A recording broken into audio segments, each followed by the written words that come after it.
Yeah, what's going on, y'all? Crazy times, crazy times, crazy times. Hope all is well. It's your boy Phantom Fuego, PHANTMPHUEGO, and you are tuned into the news, views, previews, and reviews with just a twist of his ghetto point of view. Ooh, ooh, ooh. Hope you guys are having a great week. Hope you guys are having a great week. Hope you guys are having a great week. My week, it's exciting. It's filled with its ups, its downs.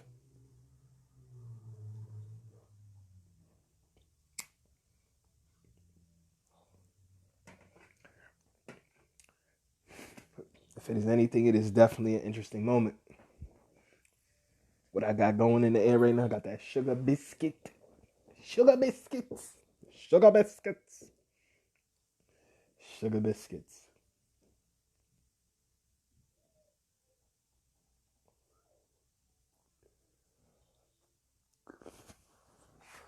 It's a good day, man. Hope you guys are having a great day as well. Stuff is crazy in the world today, man. Stuff is really insane. Um, it's supposed to be 2021. We're supposed to be in this modern world where racism doesn't exist and all these things, but unfortunately, we see that racism is still very much alive. Racism still very much does exist, and you know, a lot of things are going on in the world that make it very clear that racism still very much does exist. To us to figure out how we navigate those things, and this one couple said the way we gonna navigate it is to get a white boy to play like he a homeowner. He the homeowner, and so we can get the biggest bag when we sell our house. And you'd be like, what? That's what people got to do. Yeah, I mean, you'd be surprised. This dude, even though I'm not a biggest fan of the work he's putting in, Senator Cory Booker told the story of how um, home ownership has really helped his family and changed his trajectory to the point where, of course, now he's a senator, hanging out with Rihanna and all that. But before then, his family came from very humble beginnings, and it wasn't until his father was able to purchase a home and get home ownership and start to build equity into a property that you could then take and flip and sell or borrow against whatever, that his family was able to put themselves on the path of then having people become senators, congress people, etc.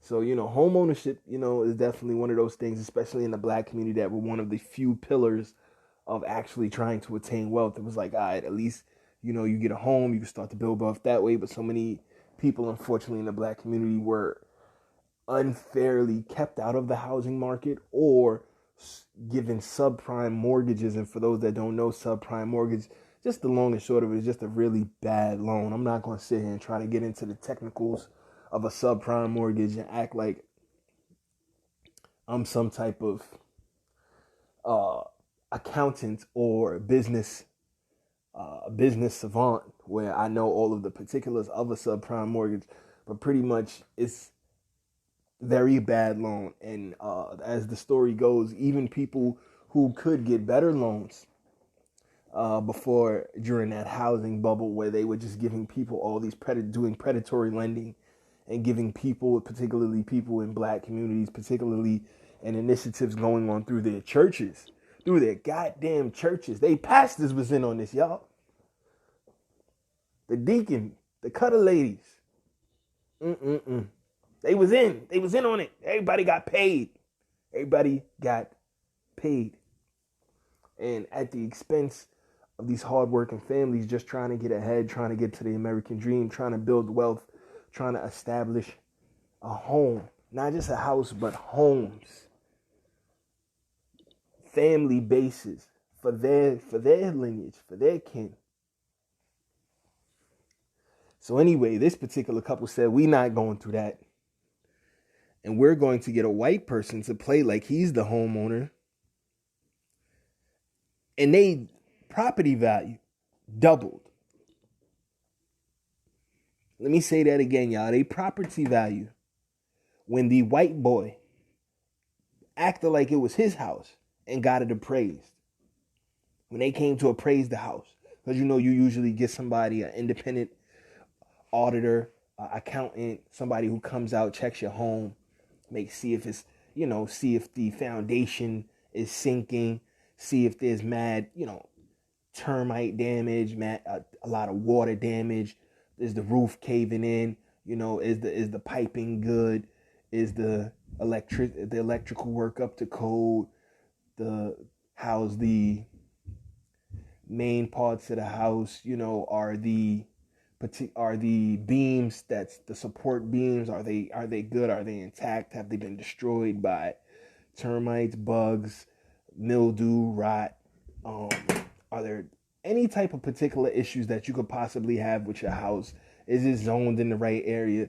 Are there issues with property arguments with other people? Is your property really a part of someone else's property, or vice versa? So many issues that can happen with a home. So before you can put it on the market to sell it, you usually get these independent appraisers, and you try to get good ones so that people will respect the value of the home that they put on the house. So if you're working with a particular realty agency, realtor, they can then put that on the market for around that asking price, feel confident that they can get that or more. They can get their percentage, they can eat, y'all can eat. Y'all can either flip into a new home or expand the home, however y'all want to do. So this couple said, we mad as hell. We not going to take it anymore. We done had it up to here with the BS. We done had it up to here with the BS. Let's get it shaking. So according to the Atlanta Black Star, shout out to the Atlanta Black Star. Those that don't read it, it is an excellent paper. It was a slap in the face.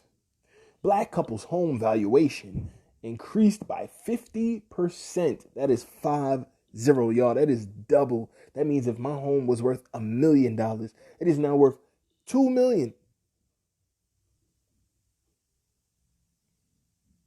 Oh, I'm sorry. No. 50% would be like half. So if it's worth 100, now it's worth 150, which is insane still. If it was worth 400, now it's worth 600,000. If it was worth 400,000, now it's worth 600,000. That's a pretty penny. If it was worth $1 million, it's worth $1.5 million. If it was worth 700,000, it's now worth, what's half of that? Three. That's 1.1.5 million. Come on, y'all. That's a pretty piece of change. So, a Black California couple said they believe race definitely played a role in the significantly different appraisals of values of their home after its value increased by 50% when a white friend of the family pretended the home in suburban Sausalito was their own. Paul Austin and his wife Tanisha Tate Austin say their Marine City home was valued at just $100,000 more than they bought it for, even after the couple staged major renovations to the property, costing them $400,000. But after the couple spoke with a white friend who agreed to make the home look like it belonged to her, a white lady, even better. During a second appraisal, the home value increased by 50%. So damn, just imagine if they also had a white man do it and seeing if the white man could have got even more than the white woman got. That'd have been a double slap in the face. Because they could have that is a realistic thing. They could have gave the white woman 50% more and gave a white man 75% per higher appraisal. And it could have been a genuine appraisal based on the actual value of the house, not on the value of the house plus the black people living in it.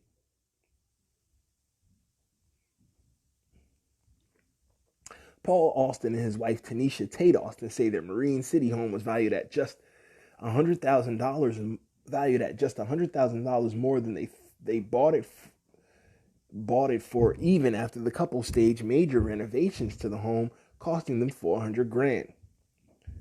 Damn, so they put $400,000 into the house and they only got $100,000 more of an evaluation. But after the couple spoke with a white friend who agreed to make the home look like it belonged to her during a second appraisal, the home value increased by 50%. It was a slap in the face, said Paul Austin. The couple first bought the home off market in 2016 from another black couple. The home buying process in the Bay Area could be frustrating, Paul Austin told ABC7. As soon as like a house came onto the market, you go in, you put your bid in, and then you get outbid by like 100,000 or more rather quickly, Austin said. It can be a little depressing. After moving into the 1960 home, the couple added an entirely new floor and 1,000 square feet of space. Oh, so these people really went in and renovated this home. The couple also built a deck along, added new flooring, new appliances, and a fire. Oh, but why are they leaving this home if they don't put all this work into it? The first appraiser, an older white woman, according to the family, valued the home at $989,000, just $100,000 more than what they paid for it, despite the $400,000 in renovations. I read the appraisal. I looked at the number. I was like, this is unbelievable, said Tanisha Austin. The first appraiser used what the family believes to be coded language like Marine City is a distinct area.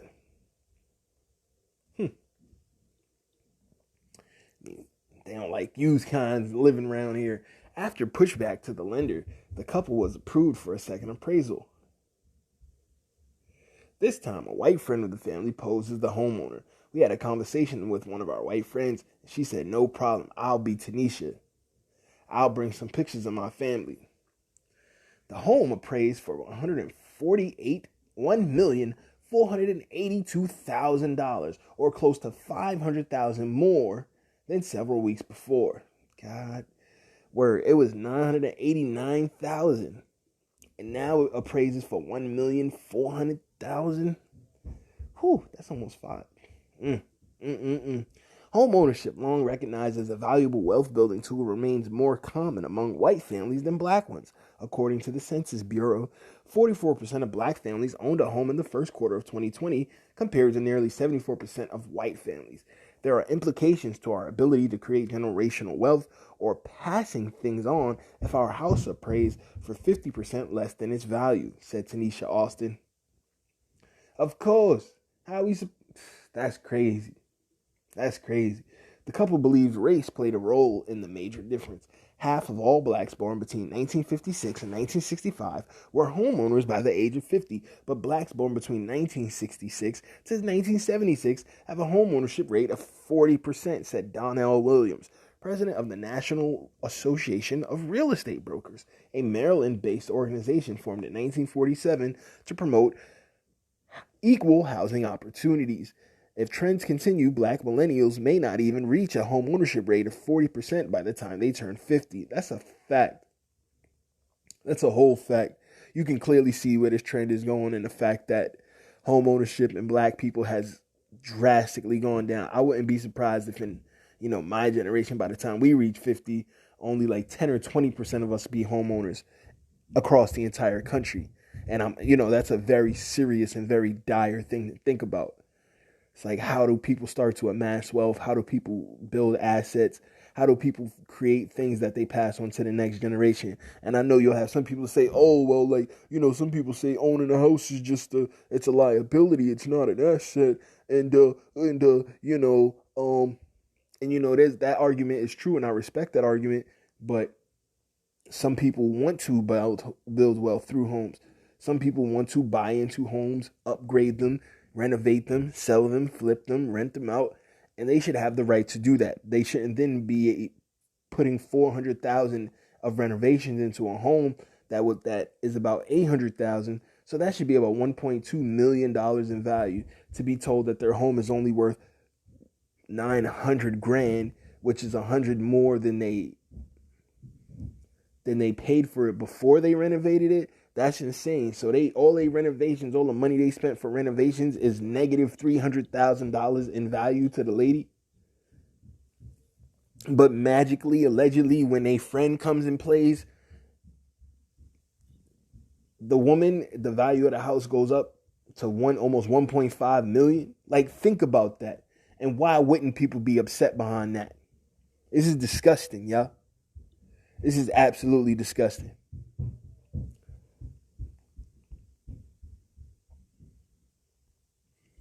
Those people should be ashamed of themselves.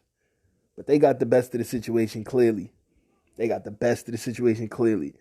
And I hope they get even more than that 1.5 million when that house go on the market. We're going to take a quick break, gang. It's your boy Phantom Fuego, bringing you the news, views, previews, and reviews, which is his ghetto point of view. Ooh, ooh, ooh. Be right back.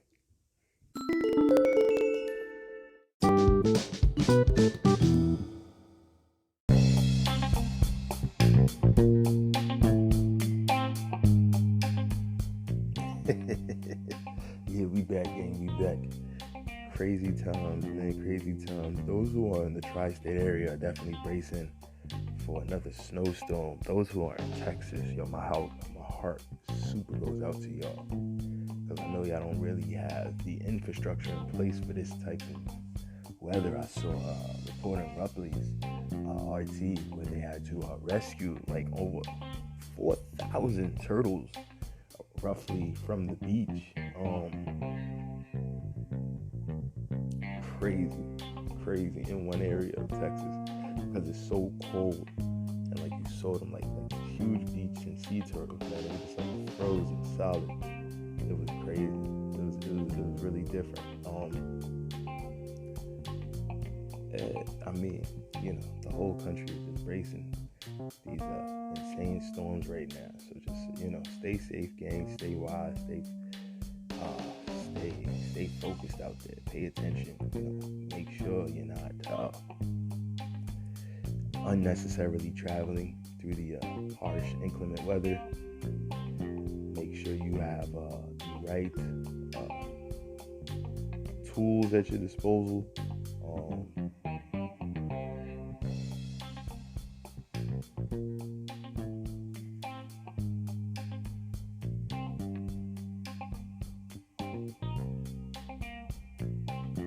Yeah, just make sure you're doing the right things, man, and you're being smart about your decisions, because it can get really crazy out here really fast. Just be careful, be safe, be wise, be diligent. You know, just stay focused out there, guys. Try not to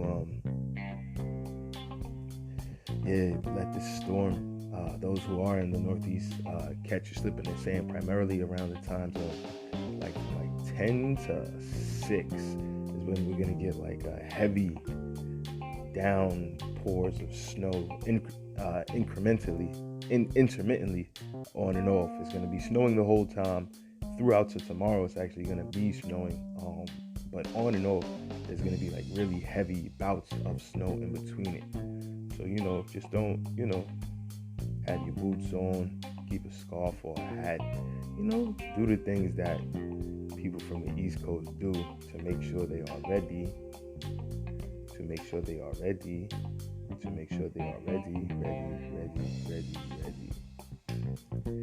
Make sure you are ready. Make sure you are ready.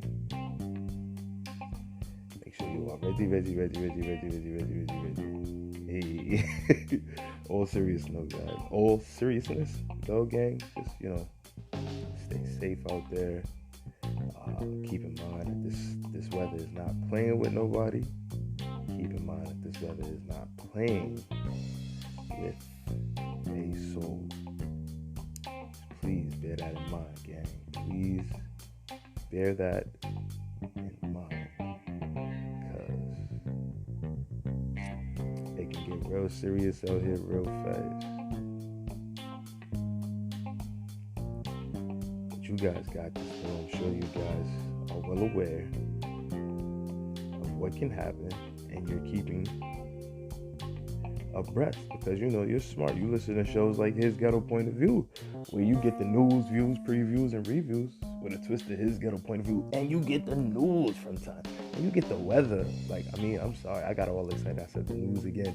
You get the weather from time to time, gang, when it's really like a serious day outside. I'm not gonna play around with that. I'm gonna make sure I pass that on to the family. The family. Alright, so just keep that in mind. But overall, how you guys been? How's it going on your end of the woods? I hope all is well. I hope you're chilling and you are making the most of this crazy situation, making the most of this crazy time. I really do hope you are making the most of these crazy times, because what else is there to do, really, except make the most of these crazy times.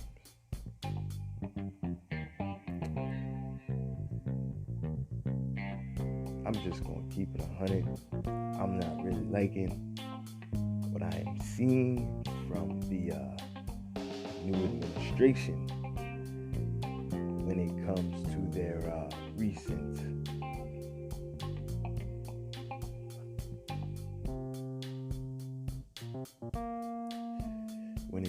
their recent town hall meetings, I guess you would call them.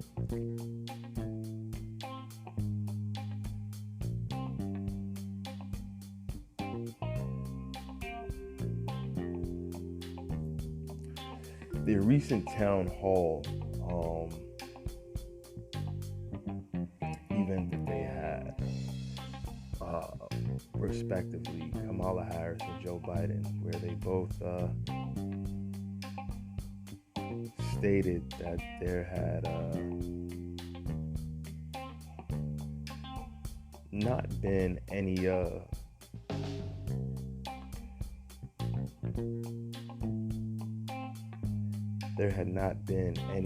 rollout. There had not been any vaccines created, before they got there. No vaccines had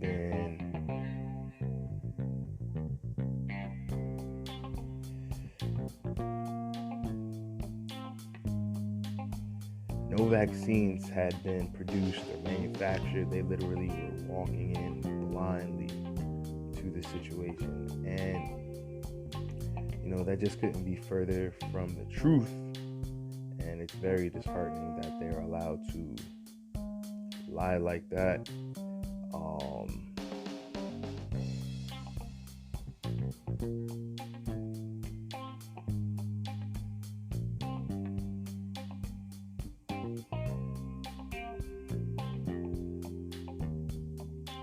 It's very unfortunate that they get to lie like that they get to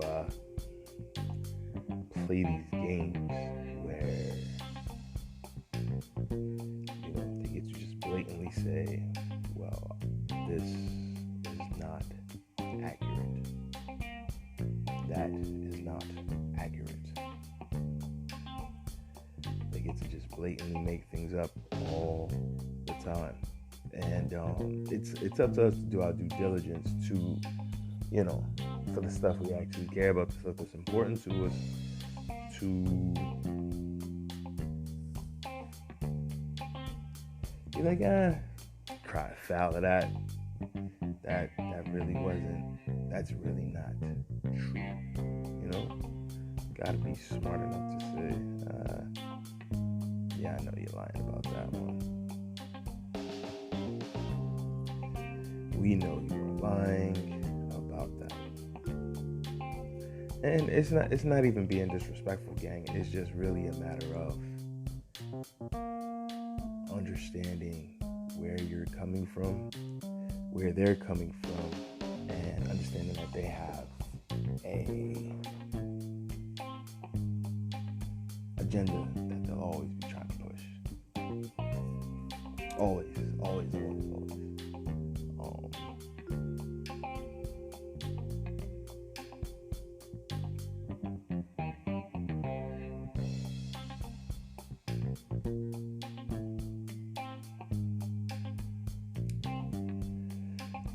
What I don't understand though is, and this could just be me sounding, crazy. When do we say enough is enough? Like, when do we get to hold these people to account or to task for constantly coming up with these false narratives? Like, why do we let these people sit on national television, which we have to pay for at the end of the day, and just make these stories up and just bold-faced lie to us and talk to us like we're children? What do we gain by that? What's the purpose? Just some thoughts running through my head, gang, I don't know. I don't know what the purpose of that is. But maybe you guys can tell me. What do you think we gain? Like how do you think the cameraman or the news reporter feels when they holding a mic up to a senator or a congressperson or somebody in the executive branch, like the president, the vice president, etc.? Holding a mic in front of a general or a lieutenant, a really high ranked one, 4 stars, 5 stars, stars and stripes, Captain America looking mofo, and they just sit there, or she just sits there and just completely lies. What do we gain when we know they're lying and we don't hold them to task when they're supposed to be there to serve the public? Think about it, gang, and give me an answer.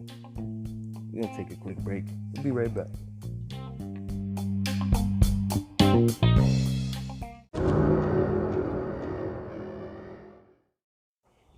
Yeah, gang. So we back. Interesting times, guys. Interesting times. Apologies for the show being so behind. It's just been one of those really busy weeks, but we always gonna make sure to get the 2 in. Sundays and Wednesdays is our days that we get to it, but if I can't get to you 100% on Wednesday, Thursday morning-ish, that show going to drop. So, just definitely set your notifications so that whenever the show drops, you are updated, alerted, you're kept abreast, and you know what's going down.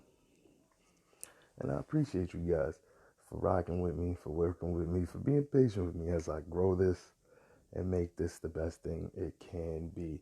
So, unfortunately, we have a teacher who is reported to have recently passed away from COVID-19 out here in the New York area.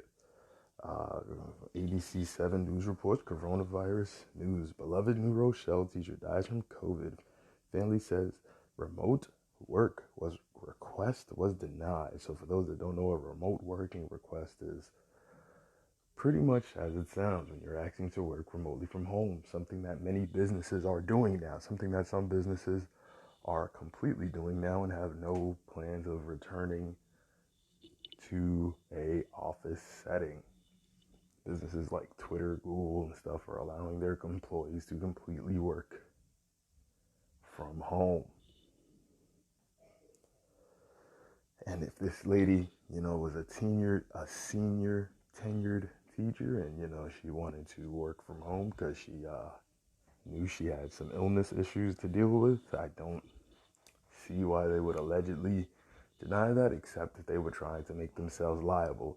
And unfortunately, the city is quite often trying to make itself liable for some problems. Just saying.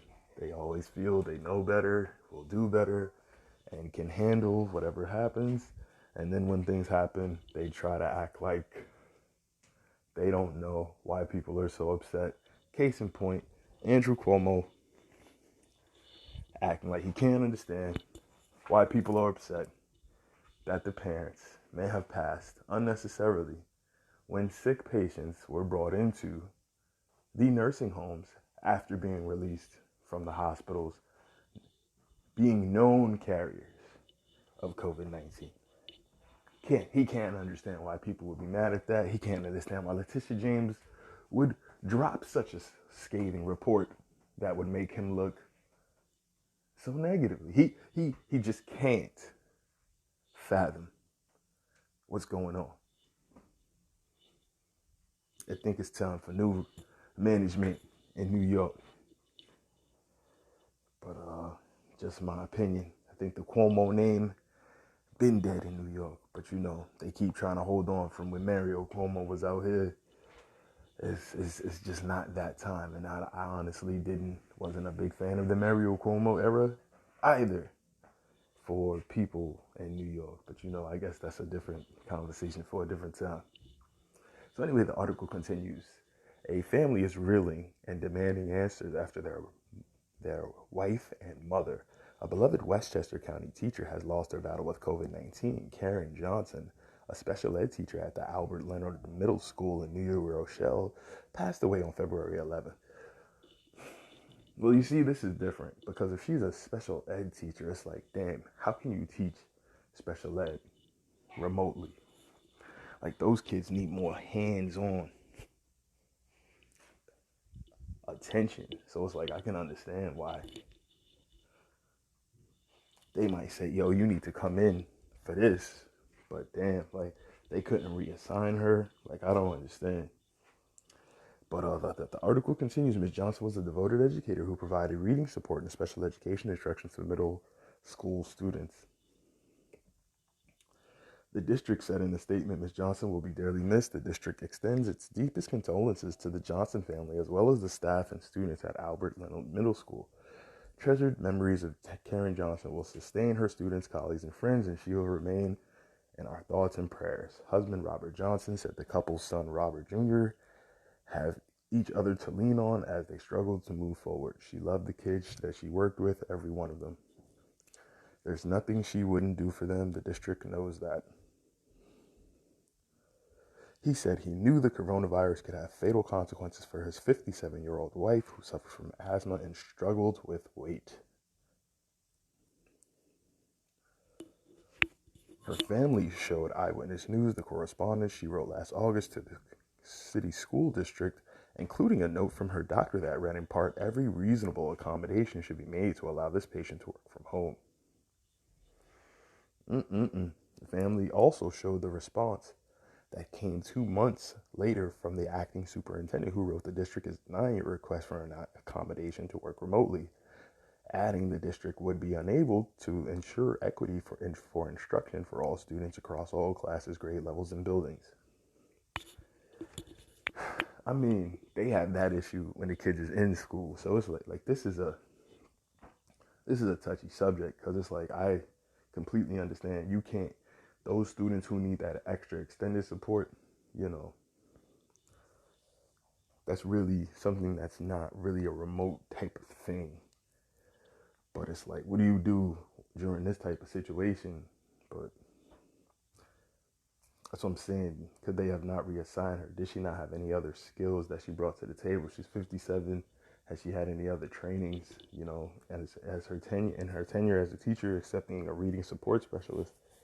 A notable career path, a noble career path, I should say, but you got to be flexible and able to do other things, because at the end of the day, it's not really their job to allow you to work from home if your job doesn't cater to that. You got to be in a field that can cater to that type of lifestyle, or be willing to transition into one.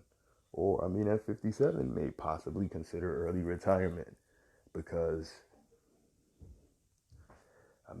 come on, it's just, it's not really a tenable situation on either side. And some people might be like, oh, that's messed up. You should, teachers need, like, I'm not the person to talk to about a lot of these teachers. I have experience being a teacher in the New York City area. I'm not really the person to talk to because I saw a lot of crappy, shitty teaching going on. And in New York City, I still see a lot of shitty teaching going on. So I'm really not the person to talk to. Because if I give you my ghetto point of view on it, I feel like 95% of these teachers out here just don't give a damn about these kids. They're only there for the check. They couldn't do what they actually wanted to do with their lives. So now they're teachers and they need every accommodation possible or they won't even show up for work. Especially once they get in the union and they become unionized, they feel like they actually, you got to find the teachers that actually really want to do that work, because once they get in that union, they can literally not work and be fully guaranteed every single dime. It's crazy. It's really crazy. Um, yeah, I'm not, and this is not a personal attack against Miss Johnson. This is just how I've seen so many teachers in these communities work. So it's like, it's 2021. If you don't teach the type of, if you don't provide the type of skills that will allow you in 2021 to have that type of life, you're asking for a lot. And I know that sounds crazy offensive. Oh, what about her health? Again, does she have sick time? Could she have transitioned into another position? Could she have taken some time away to learn some new skill sets to allow her to work remotely? 57 is not that old. You can still take some time to learn some things.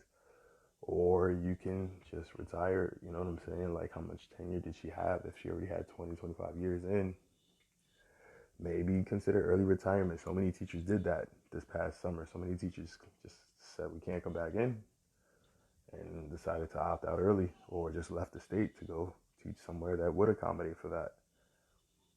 You got to look at your options, you know. Very sorry that this happened to this woman, but on the same token, when you're doing special education stuff or any type of support services, the key word to that is support services. So if you're a support staff, you got to be available where they need the support. And if they're saying they can't reasonably accommodate for that remotely, could they have tried? Sure, of course. But do I understand? I kind of do. I kind of do understand their position on this as well. I can say I'm crazy, I'm messed up, but I feel the students are not getting the supports they're needing, and teachers needing to constantly work remotely is not going to help the situation. Now, if this particular woman needed medical accommodations, that's her particular single individual situation, and I am truly sorry for her family. And I'm sure, this will be worked out, but it will never replace this woman. That's why I say the smarter thing for this woman to do, knowing her personal situation, would have been to do things to protect herself personally. Just my perspective. Just my perspective. You could take it or let it alone. The article goes on to say, we believe that her working remotely and staying home would have prolonged her life, Robert Johnson Jr. said, and then forcing her back to work, that was a risky situation. When asked for a comment, a district spokesperson said it would be inappropriate and unlawful to disclose medical information regarding a staff member. Whew. Man, my heart goes out to this lady. My heart goes out to this lady. This is truly sad. Nobody wants to see that happen to us all, at all. But at the same time, we are transitioning to a new era. We're transitioning to a new revolution, and the technology and everything is going to be what really leads the way. I mean, you see people like Bill Gates. I mean, what does Bill Gates not have his hand on at this moment? He is in a big battle with the teachers unions out here in New York area, because he pretty much is handling the curriculum. So he's handling the curriculum. He's handling the food we're eating with the smart meats and stuff, and the Beyond Meat, and buying up all these hundreds of square acres of farmland all across the country. And it said that now he's the largest owner of farmland, or him and his group, the group of investors that are connected to him, because I'm sure, there's a larger group and he's just the front man for it. Come on. They always put out the guy in front that's cool with being the fall guy. And I'm sure there's a larger group that Microsoft, connected to the government, what have you, is pulling the strings through him and his wife and their organizations. Of course. as big and as powerful and as menacing as he looks to us, you got to realize in other circles that he plays in, he's probably just a pawn. And that's the case for a lot of these people. The people that really run things, we will never meet. We will never know. We will never hear them talk. They will always be in the shadows. They will always play the shadows. That is how the game is played. That is how the game is won. When you think about the game of chess, the king, he only moves in small increments for a reason. That's not his position. That's not the role he plays.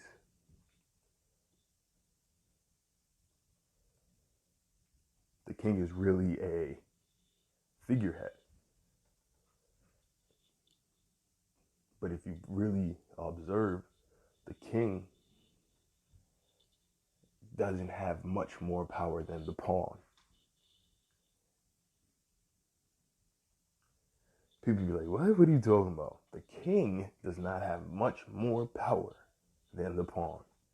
Yes, it can move in any direction, but it can only move one space at a time. A pawn can only move forward, and then it can attack diagonally.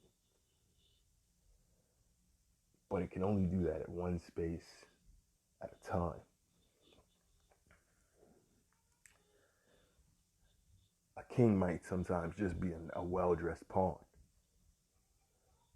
There are many kings in our world that are just well-dressed, nicely groomed pawns that they put out in front of us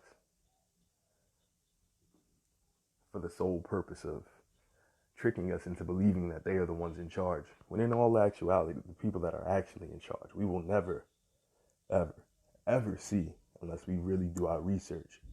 You know, how many people really think about and study things like the Trilateral Commission, the Bilderberg groups? How many people really look at like the G8, G20, the G32 summits and all those things, those Geneva conventions? How many people actually, look at the meetings they have at Davos and the Trilateral Commission? And how many people really study the Rockefeller Foundations and all these different what they call good old boys and fraternities and sororities and secret societies and all the different meetings that they have, and like those things really are events that occur in the public on a annual basis, and most people are too busy living their lives to care about those things. Doesn't stop it from affecting your life. Just some thoughts. So I say that this person, this woman, this family, if they were so concerned just to put a little bit of accountability on their plate, should have been doing things to prepare her to transition to this time, because this has been going on now since 2019's end. We were hearing this 2020, it ramped up. So to say now in 2021, we need to be compensated for this. I don't know. Yes, I'm sure her continuing to live, her not being exposed to that environment would have been much healthier for her. I think that is absolutely true. But okay, she passed away on February 11th. So you telling me since last summertime you guys couldn't have moved or figured out a plan? Yes, I understand. The money coming in as a teacher, while it's not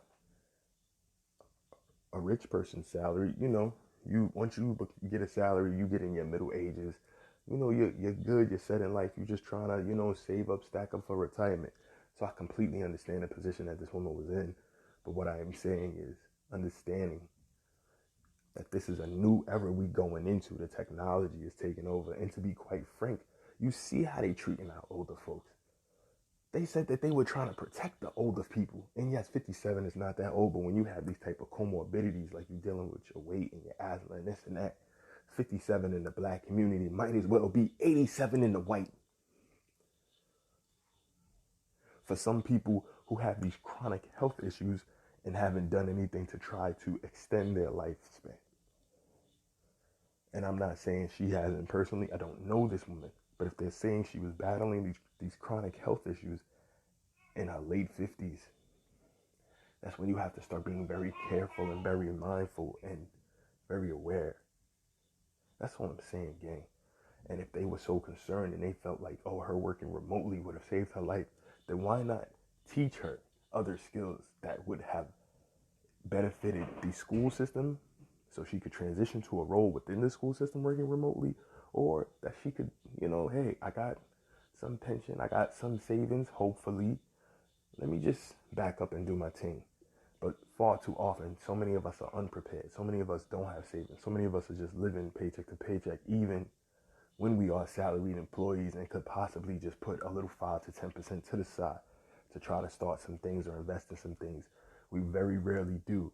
And then we get caught up in these situations where we have no choice but to keep working for the people who would very likely allow us to just die and then replace us like the batteries we are to them. This is the Matrix. Let's stop lying to ourselves. It's your boy Phantom Fuego, and all I'm saying is please just think, you know, be responsible, because these people will drain your battery and then just put up a plaque and then put up a hiring post and you'll be gone. Your family will get some money. God bless. Transition. Just some thoughts. Take another break. Be right back.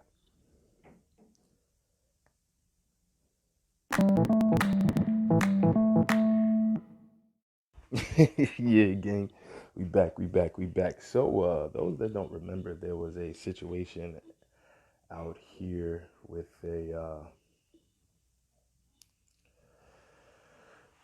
in the New York area where a woman named Amy Cooper saw a man named Christian Cooper. They had a confrontation in the park. Christian Cooper, if I'm not mistaken, told Amy, please keep your dog on the leash. I'm here bird watching. Your dog is not really supposed to be in this area. This is for the birds. This is the bird sanctuary part of the park. There were signs up and everything that clearly made this information clearly known to her. But her and her white privilege. I mean, let's just call a spade a spade. Her and her white privilege. And I feel sometimes women take far more advantage of their white privilege than the men do, despite the lies that are often portrayed in social media circles where women are fighting for these rights against men. Listen, there are effed up situations.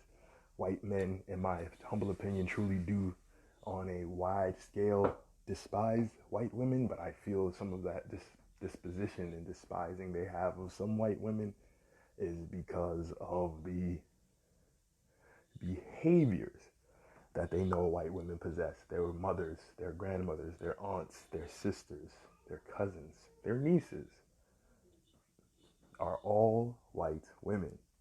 So they have a personal relationship with white women and see them from angles that people outside of their community may never be privy to.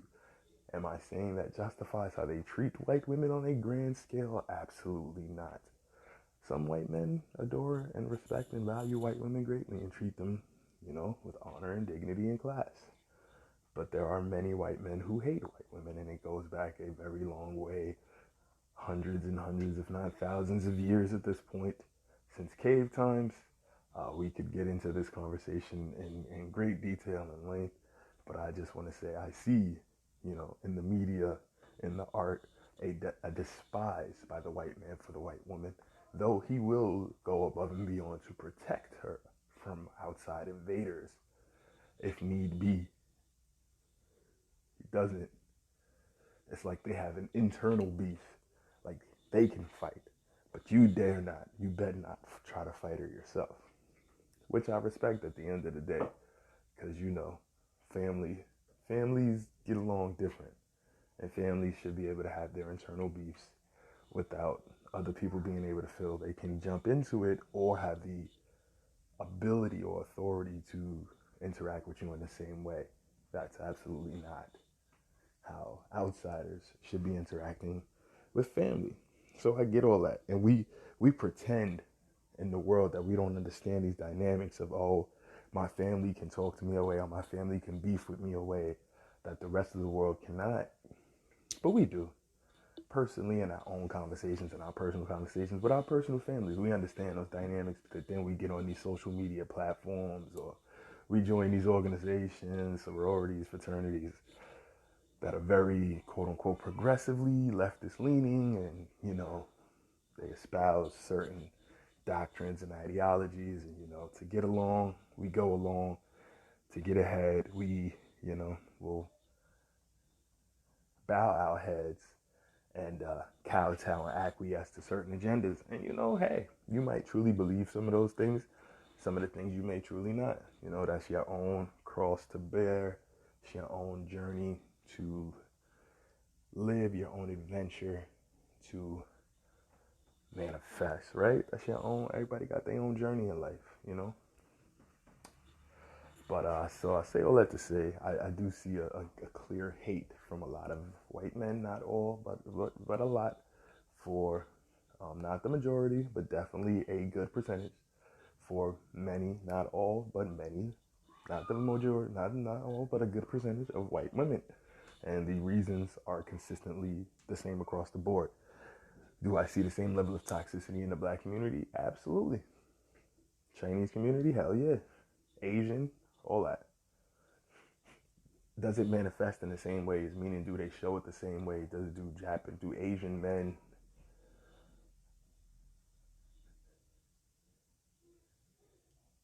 show their women being killed so regularly on television and in media programming? Not the Asian programming that I've seen. No, they definitely want their women to be very humble and submissive and meek, and pushed into that realm a lot. But even then, they still make tons of movies showing so many warrior women up there, from their ranks. That you never really see the warrior women movies in America until recently. There's now been a new push for that. But there was a concerted effort to deny that for a long time. And even in Asian culture, where they say, oh, they treat the women so meekly and humbly, and they make the women do all these things, there's always been a classic narrative of the females also being intense warriors when need be, especially royalty, being trained in all of the deadliest of fighting styles. So, while in European royalty, the women were very rarely allowed to be in such positions. Just something to think about, something to look at, While in Native American, Mesoamerican, South American, and African history, you also have a lot of female warrior, female queens, female warrior queens. And in European history, there are, of course, female queens, female warrior queens. Not to the same degree, to the same extent, nor is it seen as a natural or welcomed part of society. In most cases, it is begrudged or, taken on with a lot of resistance, resentment, until, they show how amazing and how capable they are. And then everybody says, hooray! But that was just my little his ghetto point of view history lesson. But, just to kind of drive that point home, there's been a lot of hatred of white women in the media, but white women are the mothers that sew up the KKK uniforms. White women are the mothers of the Jeffrey Dahmers and the list goes on and on. The Timothy McVeighs. The list goes. These people all had a white Dylan Ruth, and these people all had a mother. Boston Strangler.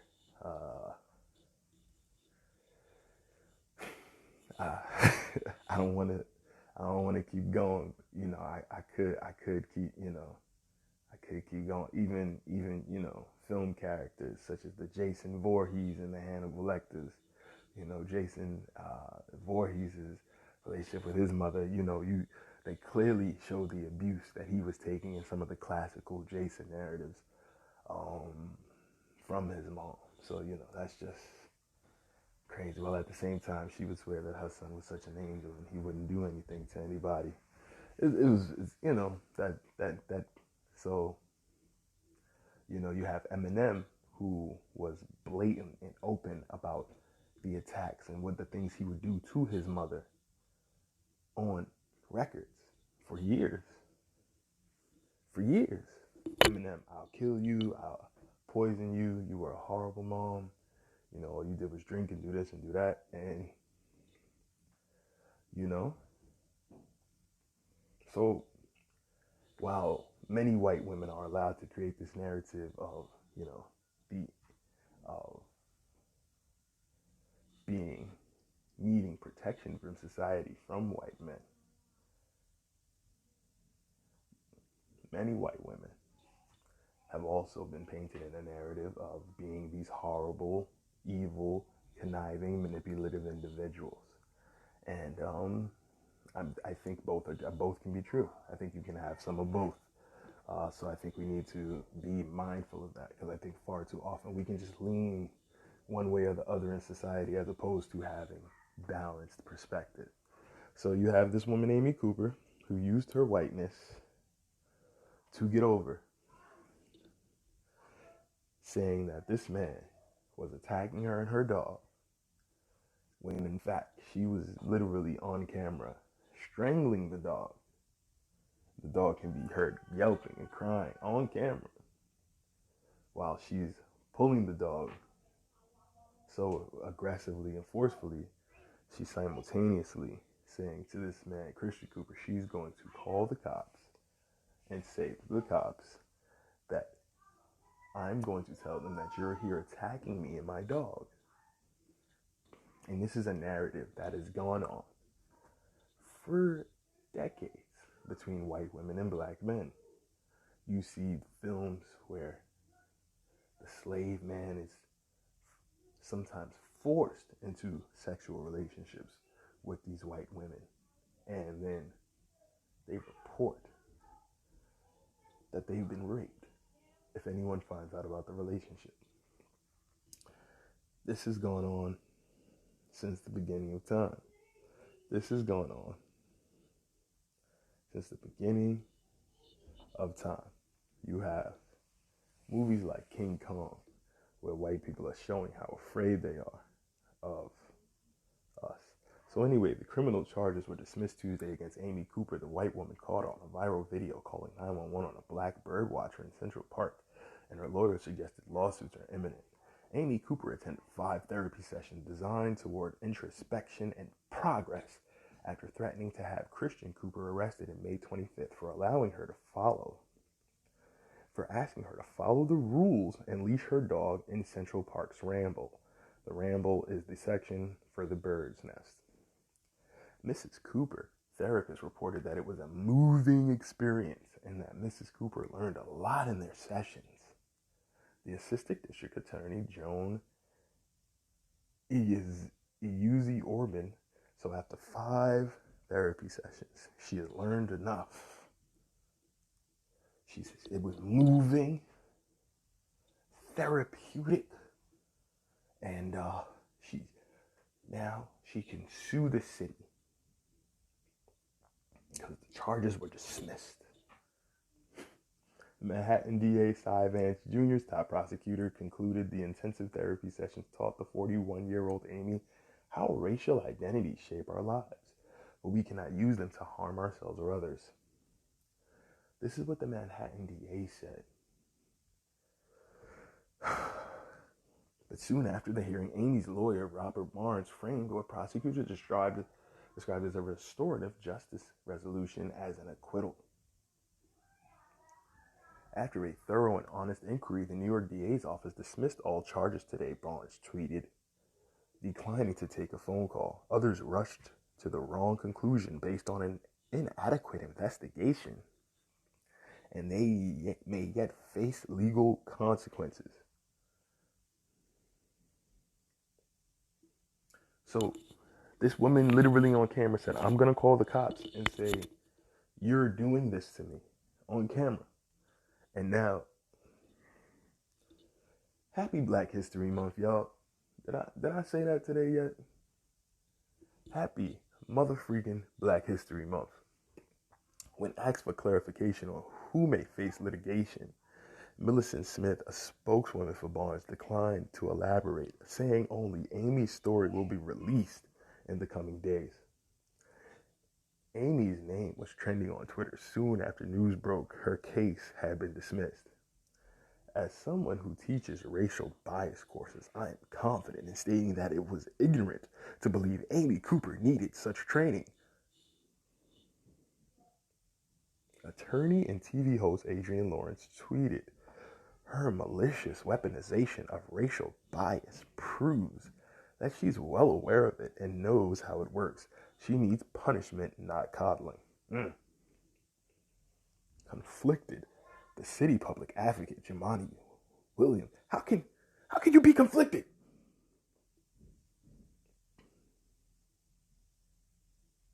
I'm glad that a restorative justice approach was taken and that there has been at least some measure of accountability.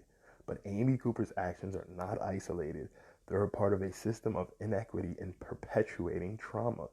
Can't dismiss that. I'm not okay, still not okay. Yo, Jamani, you know, I really had hopes for Jamani Williams when he first got into office. Dude had dreads. He looked like he was not taking those, like, he looked like he was ready for that action. You know, cut the dreads. He talking real soft now. You're conflicted? Where's the conflict? What did Christian Cooper do to make Amy Cooper's actions acceptable?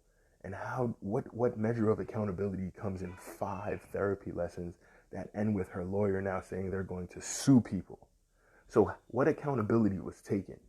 What did she learn?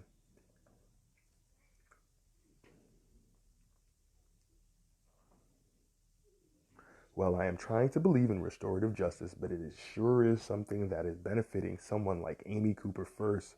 Author Roxane Gay tweeted, we will see if she learned anything. Cell phone footage of the incident that quickly went viral showed Christian, a science writer and editor who's also an avid bird watcher, asking Amy to leash her dog.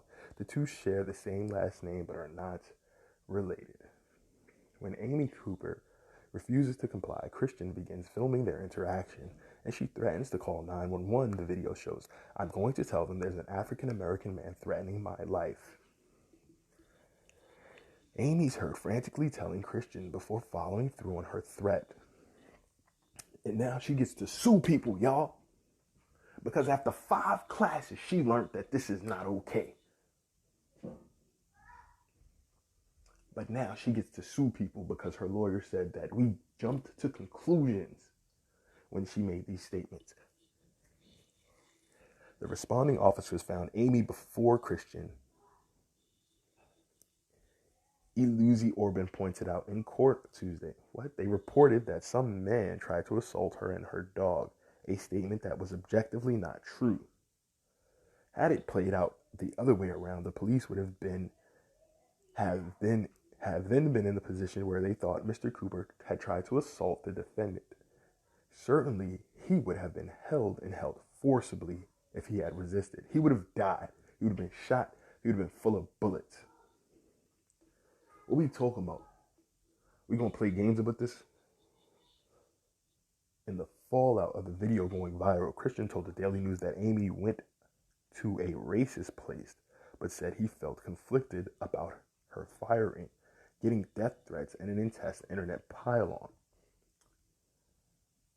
I think it's important to move beyond this instance and this one individual. Too much focus has been put on her when it's really about the underlying issues that have plagued this city and this country for centuries. Racial issues.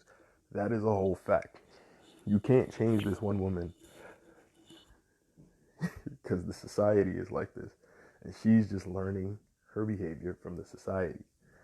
But she shouldn't be allowed to now sue the city or say after 5 freaking moving deep counseling sessions. Yo, she must have deep pockets because she got the Manhattan DA talking this shit. Damn, Christian's refusal to cooperate with the Manhattan DA's investigation did not deter prosecutors, adding they wanted to send a message to the broader community. The simple principle is that one cannot use the police to threaten another, and in this case, in a racially offensive and charged manner. Charged with falsely reporting an incident, Amy attended therapy at Manhattan Justice Opportunity as a part of her punishment. She completed a comprehensive program that included education on racial bias and cultural sensitivity. Wearing a black polo neck with her hair tied back, Amy said little as she sat in front of a bare white wall in her final court hearing. Asked if she had anything to say before the judge, Ann Swern, dismissed the case. Amy said, "No, Your Honor." This is a fucking joke. This is a damn joke. Disgusted, y'all. I'm absolutely disgusted.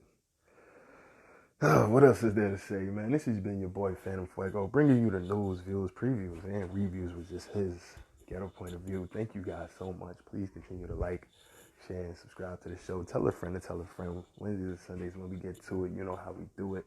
Like it's nothing to it. Set your notification bell so if the show does come out, post a little late this time, Thursday morning, you know, you still get your notifications. You can still rock the show. Get to it, be the earliest ones to hear it, and share it out. Let people know, man, that this is the new wave.